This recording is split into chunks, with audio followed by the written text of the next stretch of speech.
Hello students, मैं वैभव अपने channel निबेड़ knob में आपका स्वागत करता हूं।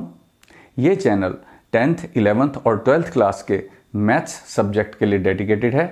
अगर आपको मेरा काम पसंद आए तो प्लीज़ वीडियोस को शेयर कीजिए, क्योंकि मेरा मोट्टो ही है क्वालिटी एजुकेशन सबका अधिकार। और अगर आप पूरा सिलेबस कवर करना चाहते हैं तो आप मेरे चैनल को सब्सक्राइब करके प्लेलिस्ट में जाके चैप्टर वाइज, क्लास वाइज सारे वीडियोज़ की प्लेलिस्ट चेक कर सकते हैं। और अब तो आप निबेड़ नॉब को इंस्टाग्राम पे भी फॉलो कर सकते हैं। तो चलिए आज का लेक्चर शुरू करें। स्टूडेंट्स, स्टैटिस्टिक्स चैप्टर की हमने मीन डेविएशन फ्रॉम मीन और mean deviation from median calculate करना सीखा था। वो भी किस टाइप के डाटा में? एक तो अनग्रुप्ड डाटा और दूसरा discrete frequency distribution. Discrete frequency distribution में और अनग्रुप्ड डाटा में मीन डेविएशन कैसे निकालते हैं, चाहे मीन से चाहे मीडियन से, ये हमने पिछली अपनी क्लास में सीखा था। पिछली वीडियो में मैंने सिखाया था। आज हम सीखेंगे कंटिन्यूस फ्रीक्वेंसी डिस्ट्रीब्यूशन। अगर तुम्हें दे रखी हो तो किस तरह से ये दो नंबर कैलकुलेट किए जा सकते हैं। तो मैं क्वेश्चन स्टार्ट करता हूं कि अगर हमें कंटिन्यूस फ्रीक्वेंसी डिस्ट्रीब्यूशन दिया हुआ है, मतलब क्लास इंटरवल वाली फॉर्म में डाटा हमें दिया हुआ है, तो हम किस तरह से कैलकुलेट कर सकते हैं अपने मीन डेविएशन को, चाहे मीन से चाहे मीडियन से। तो स्टूडेंट्स, ये है हमारी कंटिन्यूस फ्रीक्वेंसी डिस्ट्रीब्यूशन और हम कैलकुलेट करने जा रहे हैं mean deviation from mean. Mean deviation from mean, तो फ्रॉम मीन का मतलब है हमें पहले मीन कैलकुलेट करना पड़ेगा। और कंटिन्यूस डिस्ट्रीब्यूशन में, यानी कि ऐसे डाटा में किस तरह से मीन कैलकुलेट किया जाता है, ये तुम 10th क्लास में जानते हो। मैं स्टेप डेविएशन का मेथड इस्तेमाल करूंगा और उसके लिए मैं अगला कॉलम बनाऊंगा एक्स आई का, यानी कि मिड वैल्यूज का। तो मिड वैल्यूज यानी कि इन दोनों को प्लस करो और डिवाइडेड बाय 2 कर दो, यानी कि 15। फिर यहां पे आएगा 25, फिर 35, फिर 45, 55, 65 और 75। ठीक है स्टूडेंट्स, बस प्लस करके डिवाइड बाय 2, यानी कि क्लास इंटरवल की लोअर लिमिट और अपर लिमिट, हर एक क्लास की लोअर लिमिट और अपर लिमिट को प्लस करके डिवाइड बाय 2, यानी एवरेज निकालनी है।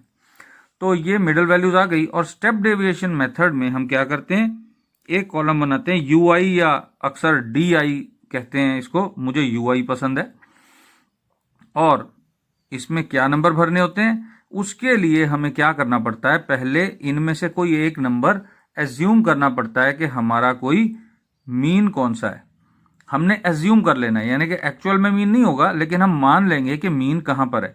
तो उसका तरीका क्या है, जो हाईएस्ट फ्रीक्वेंसी देखो उसको तुम मान लो कि ये तुम्हारा क्या है, मीन है। ये हमने मान लिया, एक्चुअल में नहीं है, मान लिया। तो यहां पे अब कैलकुलेट करने से पहले हम लिख भी लेते हैं, capital A is equal to 45। अच्छा, फिर कैपिटल एन भी लिखना होता है हमको कि कितनी एंट्रीज हैं। तो हमने इसको यहां पे टोटल कर लिया, ये आ गया हमारा 40। तो हमारा मीन कितना हो गया, एज्यूम्ड मीन। एज्यूम करने का मतलब होता है हमने खुद मानना है, तो वो 45 है।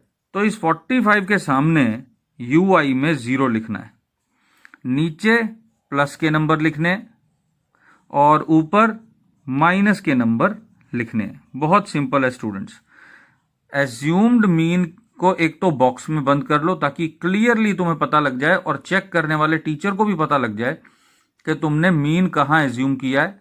और उसके सामने 0 लिखो, उसके ऊपर माइनस की गिनती, उसके नीचे प्लस की गिनती। Very easy. और फिर हम क्या करते हैं, इस यू आई को एफ आई से मल्टीप्लाई कर देते हैं।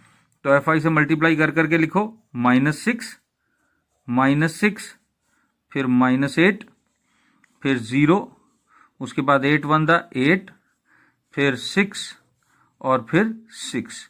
और फिर इसको भी हमने टोटल कर लेना है। तो इसको टोटल करने के बाद हमें मिला क्या, 0। देखो 8 -8, 6 -6, 6 -6। ये नॉन जीरो भी आ सकता है, तुम जानते हो। अब ये सारा प्रोसेस तो तुम 10th क्लास में कर ही चुके हो। तो हम अब मीन निकालते हैं।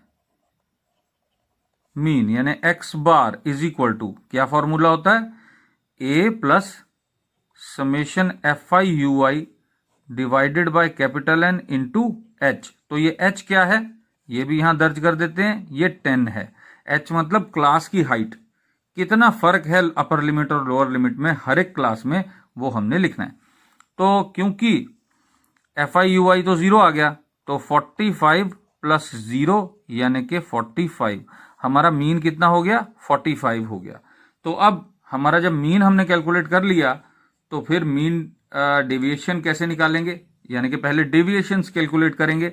तो डेविएशंस के लिए x I minus x bar modulus, बिल्कुल वही प्रोसेस शुरू हो गया स्टूडेंट्स जो पिछली क्लास में मैंने कराया था। तो एक्स आई से हमने क्या करना है, एक्स बार को माइनस करते जाना है। ये हमारा एक्स बार यही एग्जैक्ट है, या फिर हमने ये कैलकुलेट किया हुआ नीचे।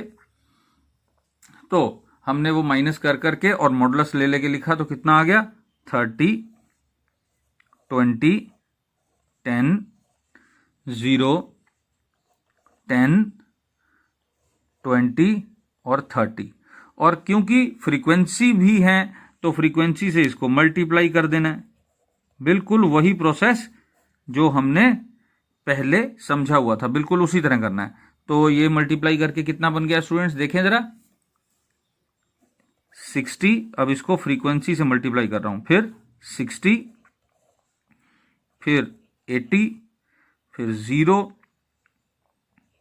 फिर 80, फिर 60 और फिर 60। अब इसको हमने टोटल करना है, तुम जानते ही हो। और इसको टोटल करोगे तो स्टूडेंट्स आएगा हमारे पास 400। हमने सारा टोटल कर लिया।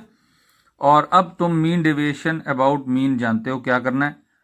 Mean deviation about mean is equal to, formula वही रहेगा, summation F I modulus of X I minus X I bar whole upon N.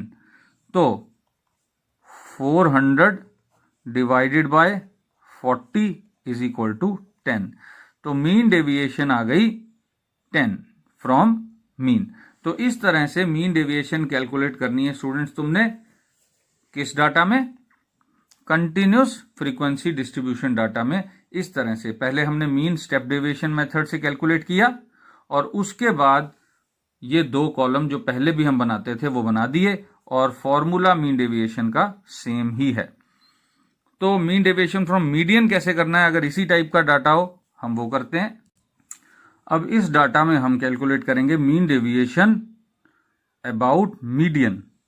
तो मीडियन के लिए सबसे पहले तो हम इसे टोटल कर लेते हैं। इसको हमने फ्रीक्वेंसीज को टोटल किया, यानी कितनी ऑब्जर्वेशंस हैं ये हमने देखा, ये टोटल आ गया 50। और तुम जानते हो मीडियन के लिए कम्युलेटिव फ्रीक्वेंसी भी कैलकुलेट करनी पड़ती है। तो कम्युलेटिव फ्रीक्वेंसी कैलकुलेट करते हैं, 6, 13, 28, फिर कितना आ जाएगा 44, फिर आएगा 48 और फिर आएगा 50।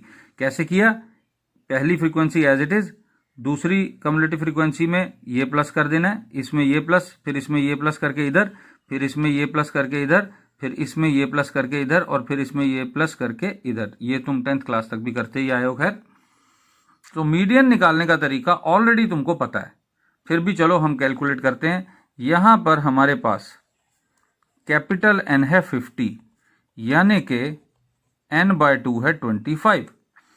तो कम्युलेटिव फ्रीक्वेंसी में 25th एंट्री कौन से क्लास इंटरवल में है हमने वो देखना है। तो देखो 6 एंट्रियां इसमें हैं, 13 एंट्रियां 20 तक हो गई, 28 एंट्रियां 30 तक हो गई। 28 एंट्रियां यानी 25वीं एंट्री भी इसी क्लास इंटरवल में होगी। तो हम क्या करेंगे, इस क्लास इंटरवल को इस तरह से, मीडियन कैलकुलेट जब भी करते हैं हम क्लास इंटरवल को इस तरह डिब्बे में बंद कर देते हैं, ताकि हमें क्लियरली दिख जाए कि हमारा जो मीडियन क्लास है उसकी लोअर लिमिट क्या है। वरना कई बार हम गलत कैलकुलेट भी कर लेते हैं, एक ऊपर या एक नीचे देखने की गलती कर सकते हैं। तो चलो ऐसा करते हैं, हम ये कैलकुलेट करते हैं और एक और काम करते हैं, एक्स आई भी पहले ही लिख लेते हैं, ये तो हमें चाहिए ही चाहिए। X I means mid values. तो 5, 15, 25, 35, 45 और 55। मैंने मिडल वैल्यूज लिख ली, ये तो हमें चाहिए ही चाहिए, डेविएशन देखनी है क्योंकि हमने। तो अब हम ऐसा करते हैं, हम मीडियन कैलकुलेट करते हैं। मीडियन कैलकुलेट करने के लिए हमें एक तो चाहिए यहां पर मीडियन क्लास, तो lower limit here, lower limit of median class, lower limit यानी कि छोटा नंबर मीडियन क्लास में कौन सा है, 20। उसके बाद हमारा जो कम्युलेटिव फ्रीक्वेंसी है C, और वो भी कौन सी, एक पहले यानी कि cumulative frequency of preceding class, एक पिछली क्लास की कम्युलेटिव फ्रीक्वेंसी 13, और फिर फ्रीक्वेंसी इसी क्लास की 15, और साथ ही क्लास हाइट कितनी है, 10, यानी कि 10-10 का फर्क है ना, तो क्लास हाइट इसी को बोलते हैं, 10-10 के फर्क को। तो इतने डाटा के साथ हम मीडियन कैलकुलेट कर सकते हैं। Median comma capital M is equal to L plus n/2 minus C upon F into H। ये फॉर्मूला वैसे तो तुम्हें ऑलरेडी पता है ये फॉर्मूला, क्योंकि तुम 10th क्लास में कर चुके हो। तो हम कैलकुलेट करें, 20 प्लस 25 माइनस 13 अपॉन 15 इंटू 10। तो इसको जब तुम कैलकुलेट करोगे तो तुम्हारे पास क्या आएगा, तुम्हारे पास आएगा 28। तो मीडियन आ गया 28। तो मीडियन जब आ गया तो ऑब्वियसली अब मैं क्या करूंगा, XI में से मीडियन माइनस करके उसका मॉडुलस लेके यहां लिखूंगा, क्योंकि क्वेश्चन क्या है, क्वेश्चन तो मीन डेविएशन का है। तो मैं मीन डेविएशन मीन से मीडियन से डेविएशंस लिख रहा हूं, मैं डेविएशंस कैलकुलेट करके लिखूंगा, कितना कितना आ जाएगा 28, और इन नंबर्स का डिफरेंस लिखना है मैंने। तो स्टूडेंट्स क्या आएगा, इसका आएगा 23, उसके बाद 13, उसके बाद 3, फिर इसका 7, उसके बाद 17, और फिर 27। और ऑब्वियसली फ्रीक्वेंसी डिस्ट्रीब्यूशन है तो फ्रीक्वेंसी से तो इसका मल्टीप्लिकेशन होगा ही।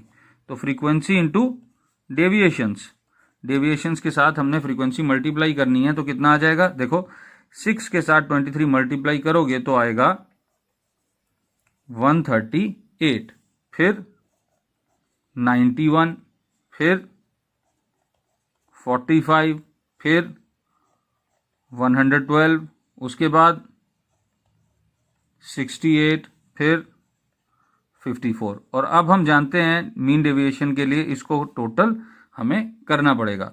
तो टोटल करके आ गया 508। इसको टोटल करोगे तो 508 आ जाएगा। तो अब mean deviation about median calculate करते हैं। मीन डेविएशन अबाउट मीडियन यानी कि MD ब्रैकेट में capital M is equal to, formula क्या है, summation FI modulus of XI minus capital M whole upon capital N, यानी 508 upon 50 means MD mean deviation about median is equal to, ये calculate करके कितना आएगा 10.16। तो इस तरह से तुमने कैलकुलेट करना है students mean deviation about median. तो मैंने मीन डेविएशन हर तरह के डाटा में तुमको कैलकुलेट करना सिखा दिया।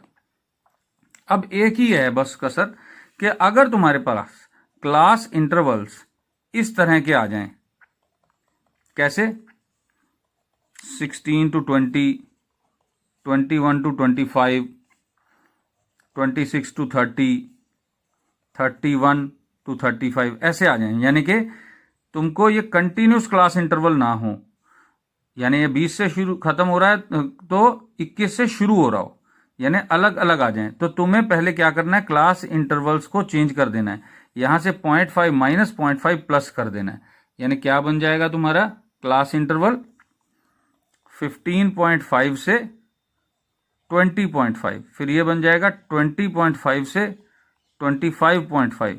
इससे क्या होगा, तुम्हारी मिडल वैल्यूज हिलेंगी नहीं, मिडल वैल्यूज सेम रहेंगी और साथ ही तुम्हारे जो क्लास इंटरवल हैं कंटिन्यूस भी हो गए, 25.5 से 30.5 और 30.5 से 35.5।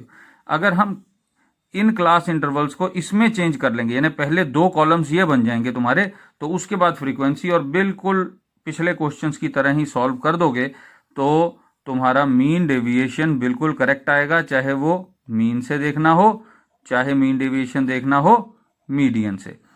तो किस किस तरह के क्वेश्चन आ सकते हैं वो मैंने डिस्कस कर लिया। अब एक बात और है, क्योंकि इनके ऊपर जब स्टडी होती है, मीन डेविएशंस देखे जाते हैं, तो सिर्फ कैलकुलेशंस के लिए और क्वेश्चन सॉल्व करने के लिए नहीं, ये एक्चुअली मैंने तुम्हें इंट्रोडक्शन में ही बताया था स्टैटिस्टिक्स के, कि नेशनल लेवल पर जो योजनाएं बनती हैं उनमें इनको यूज किया जाता है।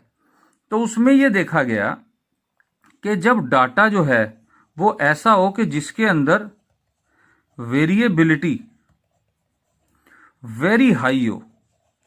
वेरी हाई का मतलब क्या है कि दूर दूर हो, एक्सट्रीम वैल्यूज बहुत ज्यादा एक दूसरे से दूर हो, वेरिएबिलिटी बहुत ज्यादा हो, तो उसमें मीन डेविएशन जो है एक्चुअली वो काम नहीं करता। क्योंकि अगर हमारी डेविएशन जो मीडियन से है, क्योंकि जो मीडियन है हमारा वो एग्जैक्ट मिडल वैल्यू होती है, तो अगर डाटा की वेरिएबिलिटी बहुत ही ज्यादा हो, बहुत ज्यादा, तो मीडियन जो होता है वो एक्चुअल में मिडल हमें सेंट्रल टेंडेंसी नहीं बताता।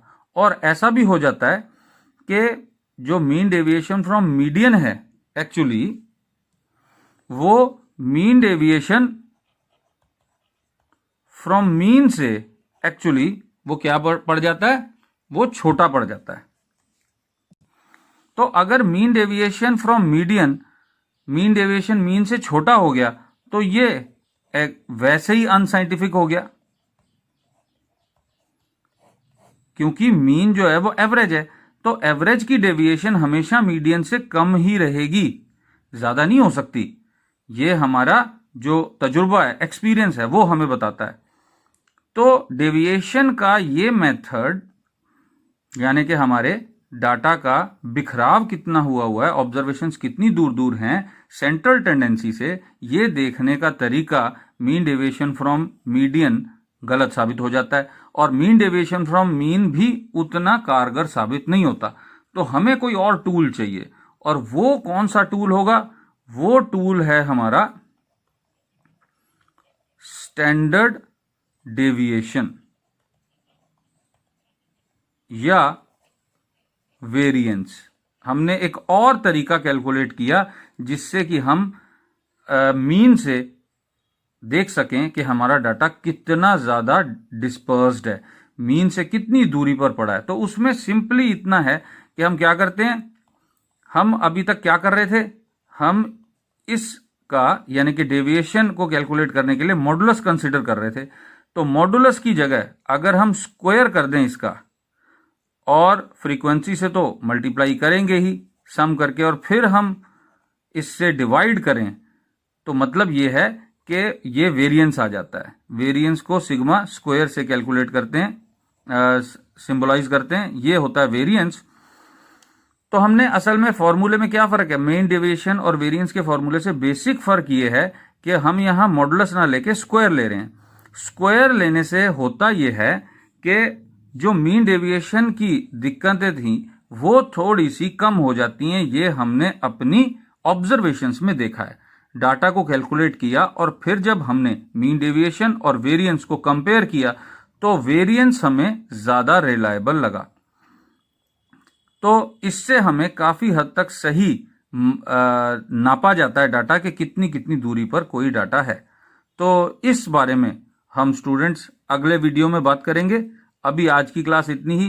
तुम ये दो टाइप के question, mean deviation about mean, mean deviation about median, solve करो, इनको प्रैक्टिस करो, और वो भी किससे, कंटिन्यूस फ्रीक्वेंसी से। कंटिन्यूस फ्रीक्वेंसी डिस्ट्रीब्यूशन जो है इसकी प्रैक्टिस करो अच्छी, बड़ा ही इंपॉर्टेंट क्वेश्चन है, पेपर में आता ही है। हम अब मिलेंगे अगली क्लास में, तब तक best of luck and thank you for watching.